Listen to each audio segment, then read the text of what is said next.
What happens if you spend at least 20 minutes outside every single day? In 2017, I set out to find out. Welcome to the Humans Outside Weekly Diary, where I tell you my own lessons from a life spent outside.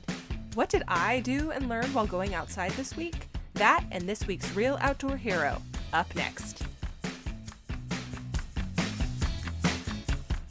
2 years, 5 seasons, 180 episodes, 75 interviews, 48,000 listens. That's just a taste of the Humans Outside podcast by numbers. I record this outdoor diary just a day or two before you can hear it, and today, as I'm recording, it is actually the second anniversary of the Humans Outside podcast heading into the world. I was sitting among new and old friends, helping with a women-focused small business conference as a part of my full-time job, when I had the idea for this podcast.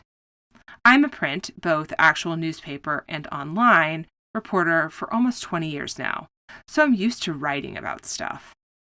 There's a few stereotypes about newspaper reporters that are pretty reliably true, and one of them is that print reporters often have radio crushes.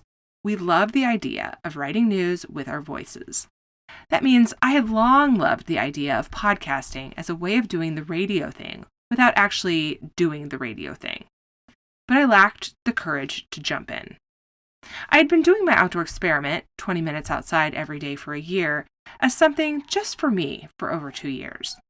I had been posting my daily photo online, slowly collecting followers like you who felt the same way about the importance of building a nature habit. And I toyed with writing a book about it. But a podcast? That seemed like something that would be too hard, too scary. And yet, as I sat in that room with those women, the idea came on me and sat there. I didn't just kind of want to do this, I needed to do this. If you've ever read Elizabeth Gilbert's book, Big Magic, you know what I'm talking about. And if you haven't, I've linked it in the show notes because I'm helpful like that. I had not read it at the time, but I do find the ideas kind of work the way she says. But anyway, I digress. I came home from that conference with a plan. I was going to relaunch my long-dormant website, Humans Outside. I was going to create the Humans Outside podcast. I had only an inkling of what I was getting myself into or how enriching and glorious it would all be. The first thing to know about podcasting is that it is a ton of work and far from free. For each of those wonderful interviews I get to turn into an episode, I spend hours and hours researching, interviewing, editing, and prepping. Then, I have a wonderful virtual assistant, Laura Troxel, who gets together recording details for the guests, get the notes ready for you, creates the podcast art, and makes sure everything is good to go. And it doesn't stop there, but you don't want to hear all about that. The second thing to note is that podcasting is a wonderful privilege and gift. Back when I walked into my first newspaper in Washington, D.C., I had this moment one day while getting ready to interview an author about a fascinating new book I had read. An interview and story I was doing simply because I found it interesting. I felt like I had found the keys to the whole world. You mean I can learn about anything I find fascinating and talk to the person who actually did the work, study, or adventures? They'll answer all of my questions, and then I get to tell other people about it? Whoa. And that's how I felt when I started this podcast. You mean I get to talk to people about the thing I find most exciting and interesting in the whole world, spending time outside, and share that with other people? Unbelievable.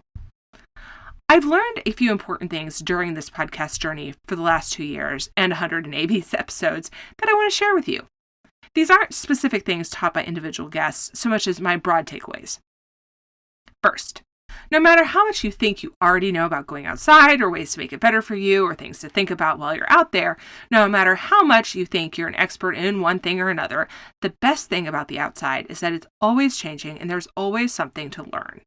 Over the 75 interviews I've published with guests who have been so generous as to give me their insight and advice, I've learned something important from each and every one. I've learned about simple gear that makes my outside time better, like the Kula cloth. I've learned about having a better attitude and tackle challenges, something so many have taught me. I've learned that limits are only what you think they are. Second, every single person who goes outside has something of value to teach me and you. Whether they be the first person to ever kayak the Amazon River from source to sea like Darcy Gechter, or Vicki Dirksen, who thought stargazing was so cool that she made it into a career. I typically invite guests to the podcast based on topics I want to cover, so I plot out subjects and then find guests based on that. But some of my favorite interviews have come from people whose work I've simply stumbled across in this wide, wide world. Every single person has something to teach you and me, if only we take the time to listen.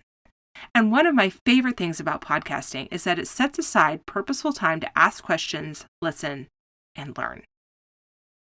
I've been using some of those learnings this week as I powered through a really busy week at work. I had to set aside intentional time to be in nature and then, once there, really use it, not just as box checking. And I'm in the throes of a new thing outside learning right now, too. Something I even bothered to start thanks to what I learned from podcast guests, the value of trying new things outside. You can see photos of those moments on Humans Outside on Facebook and Instagram, and I want to see your photos too, as always. Share them with #HumansOutside365. Until next time, I'll see you out there.